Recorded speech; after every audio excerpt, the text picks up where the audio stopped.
All right, so I got YouTube's Darkest Iceberg Part 2. I had to get into it. The first one was really good. And after I was watching, I was like, you know what, bruh? To think about it, it wasn't that bad.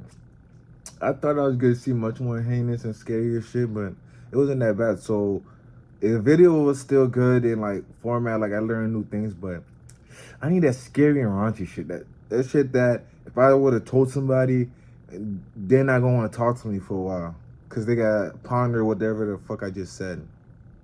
But let's get into it, man. Hopefully, no, this one seems like it's gonna be much more gruesome.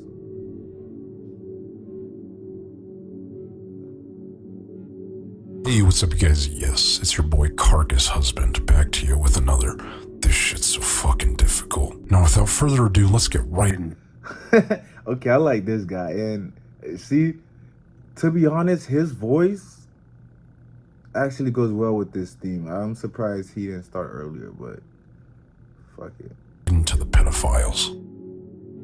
Romeo Lacoste, once considered one of the most prominent tattoo artists in the celebrity sphere, Romeo ran a YouTube channel centered around his career, where he would accrue fame after racking up over 1 million subscribers. Though before long, predatory accusations began to emerge about his interactions with young fans behind the scenes.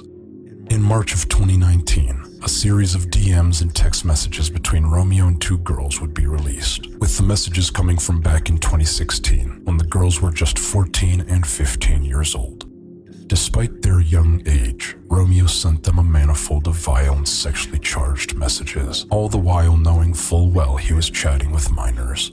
And from then on, his once enjoyable life began to cascade down an agonizing staircase of anguish as more allegations were lobbied in his way. His ex-girlfriend went on record and claimed she too was groomed by him, being only 14 at the time they started dating, while he was 19. There was little silly Romeo could say to defend himself in the wake of these allegations. And as predators usually do, he somehow managed to make things even worse for himself by opening his foul mouth. There's a part where you say, are you willing to do it before Yes. you turn 18? Yes, so let me address that. So that I'm not gonna deny that was real, but here's the big loop about it. Here's the big sort of like, fabrication, smoke and mirrors or whatever that everyone's not getting to see is that, a lot of these girls. I'll just make a quick backtrack. I'll keep it really short. It is now clear that Bro, what? The nigga was even saying shit. And he went on Keemstar. How is he out with all the messages and shit? Like, they just, nobody, yeah, Keemstar covered in here, but he's not getting interrogated by the feds. My daughter's a whole pedo. The 14. See, the 19 and 14 is really weird because you're out of high school. Why would you? I don't get that shit, bro. It's like niggas will have it all, and it's like they prey on little. I don't know. That shit's weird, right? Romeo is in fact yet another statistic in the long line of pathetic internet predators who have gone unpunished. And this has not stopped him from continuing his career as an influencer. Despite his channel floating dead like a bloated corpse in the murky waters of YouTube history, he has gone on to grow a sizable following on TikTok, many of whom are unaware of his disturbing history. I could have been a predator.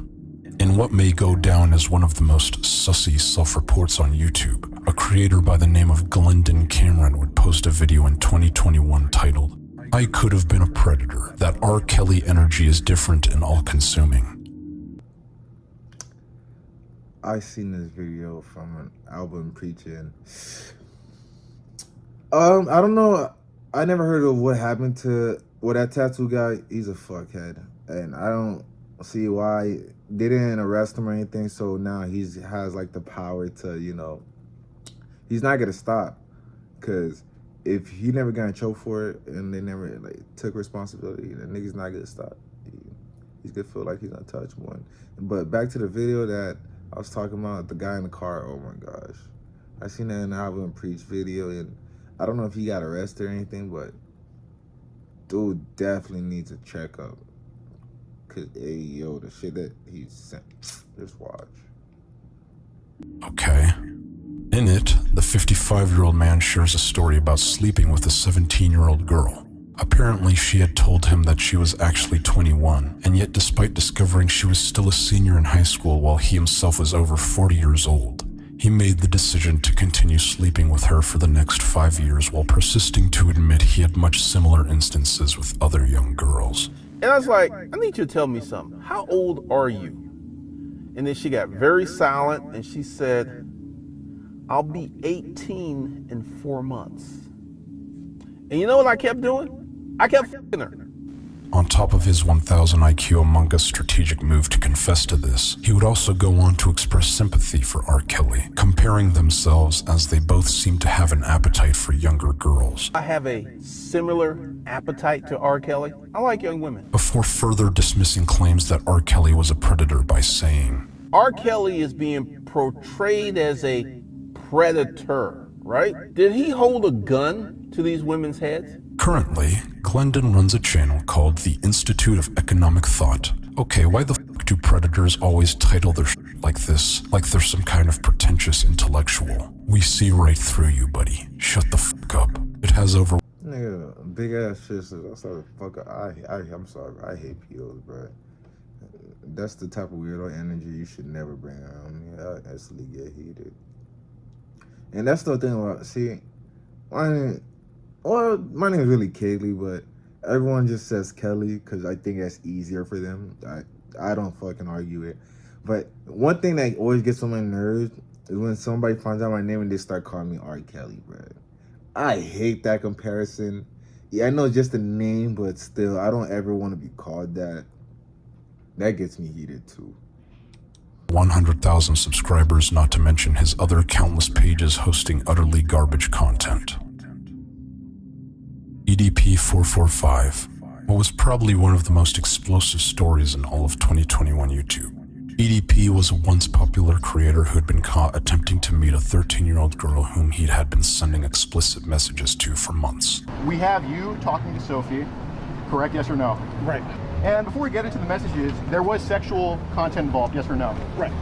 And you sent... You kind of look like that one short dude from Lilo and Stitch. Yeah, I know what I'm talking about, like... the one nigga that was always trying to catch Experiment 626, but just with a big-ass gut. That nigga head. And before we get into the messages, there was sexual content involved, yes or no? Right. And you sent... Correct. Okay, all right. So what brings you out here today? Oh, I was actually coming out here to pick up a cupcake. This led to the instantaneous removal of his YouTube channel, and what many assumed to be the end of his online career. As on top of this, the infamous cupcake incident was far from the first time allegations have come out against him. It would seem he has a long history with messaging minors. Interestingly, in spite of the immense backlash he's faced, he is still attempting to make a comeback to this day, having been caught on sites like Vimeo, TikTok, and of course, YouTube, where he recently started a new channel within just a few weeks of Nick starting this video. Though all of these accounts, to our knowledge, have since been taken down. The fact he's still trying to carve his silly self back into the online sphere after everything he's done means that this likely won't be the last time we hear from him. What saddens me the most, though, is the fact that these new pages quickly gain a considerable amount of fanfare in their short lifespans, as many of his fans have forgiven him for his predatory ways. I don't think, when I seen a post about it, it's not really his fans that are pleading and like following him. It's mostly people just going on his channel just to talk shit, bro. And I love that for him. Bully this mother. I don't believe in bullying. I'm just say that. Then again, some people need to get bullied. I'm sorry, bro. Some people gotta know, bro, like the way you acting like ain't right, bro. And they gotta be putting them on the fucking place. On God. Sad. Plasma Master Don, once considered a wholesome figure by masses on the internet, known for his shitty... No way a guy like that is a pedophile. He looks like he could barely get it the fuck up out that chair. let alone leave the house without a whole big ass diverse machine helping him up.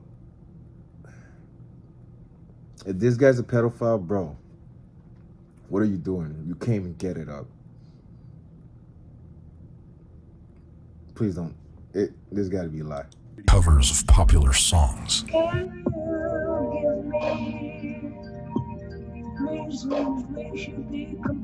It would eventually be publicly unveiled by the one and only Nicholas Crowley that this feeble elderly man, Donzel Owens Jr., was actually a convicted sex offender. Called it. But perhaps the most surprising development came in the weeks following the expose Nick made about him, as the Don would soon brutally die after this.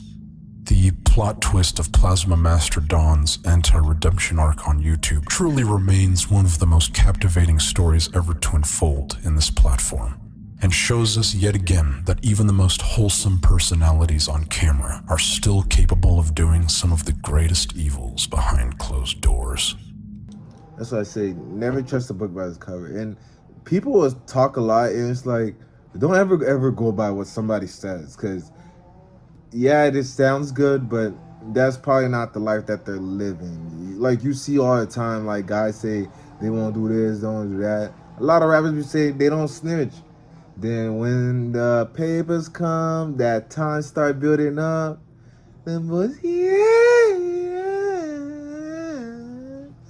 start singing to the choir. So it's always go by action.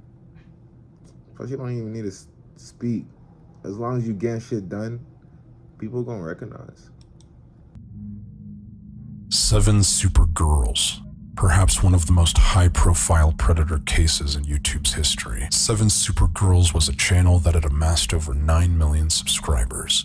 Its content ranged from shopping hauls to skits to daily routines, but at its core was always centered around a variety of teenage girls, as this was also the page's targeted demographic, at least as it appeared on the surface.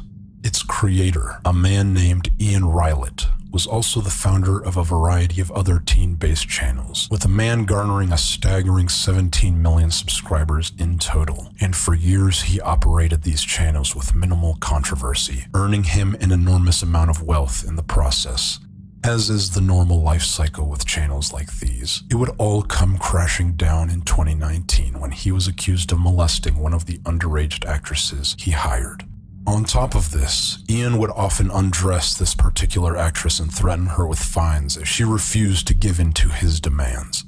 Upon the allegation being made, it would also be brought to light that the contracts he forced solely to his underage actresses to sign were concerning, to say the least. With one line reading, "It is likely there will be physical or bodily contact, potentially of an intimate nature.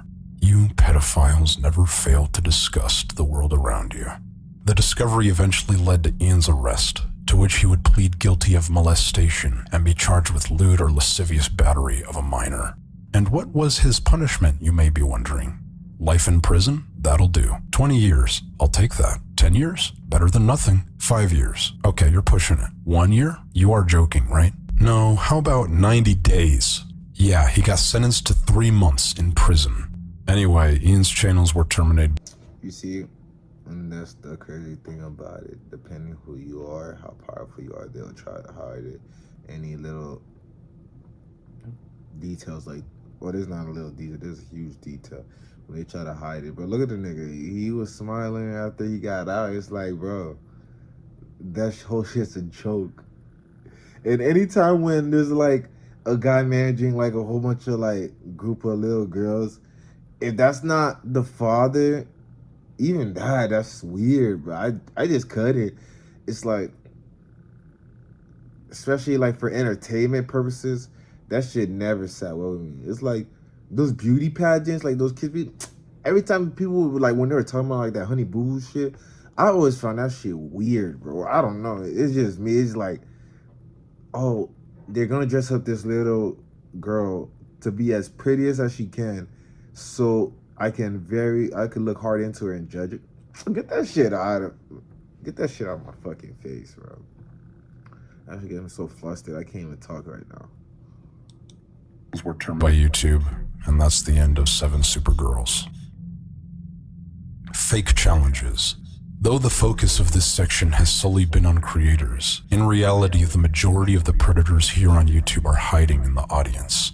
Very early on, disturbed individuals discovered that if they could find little-known YouTube channels run by young kids, they could coerce them into performing lewd acts for them, and they did so under the guise of fake challenges. Essentially, the commenter would propose a challenge they made up themselves in order to have the child creator get into a suggestive pose or perform an action with sexual undertones. For example, one of these predators would comment on a child's video saying they should try the bend over challenge or the shower challenge, spurring kids to film themselves doing said action and uploading it to YouTube, completely unaware that they were providing sexualized content for the commenter. It's an extremely sickening practice, though one that thankfully has been drastically reduced through YouTube removing the comment sections on videos made by minors. This section has been brought to you by Mama Mac. And that's the end of part 1. Part 5 is continuation, but see, that's a great. I give YouTube a dub for that, for the whole kids shit, like getting them on their own section, because that is fucking weird, bro. It's like, I just don't understand how guys like entertained by kids that way, bro. How do you look at kids and see that? That's what, like, don't. Most of these people gotta, like, not ever want children, right? Because, like, how would you feel if that happened to your kid? It should make no sense. That was a crazy. I knew quite a lot of the first ones in this part, but I'm baffled. I don't know what to say, bro. Throw all these motherfucking creeps in jail, bro. That's the only way the world gonna be a better place. Well, 90 days, that's still crazy to me. Like how someone it all depends on what type of power you have. Pretty much shows it. He was making a lot of money. I know he was probably paying corporations and shit, and they got their best people, and they did not want to see that guy fail. You hate to see it, bro, and the victim never gets the justice that she needs, or he needs. But hopefully you enjoyed this video. I didn't want to do the whole thing because this video will get long, so I wanted to make it a little shorter, under 20 minutes this time. And I'm probably gonna be doing the next 2 parts. How many parts this has? This has 4 more parts, so I'm doing the next 4 probably throughout this week. I'm gonna be uploading. I couldn't upload anything because, you know, I was going through some shit. I was sick, training, and shit just piles up, and I never got time to do it. But yeah, man, if you enjoyed this video, like, share, and subscribe, and yeah.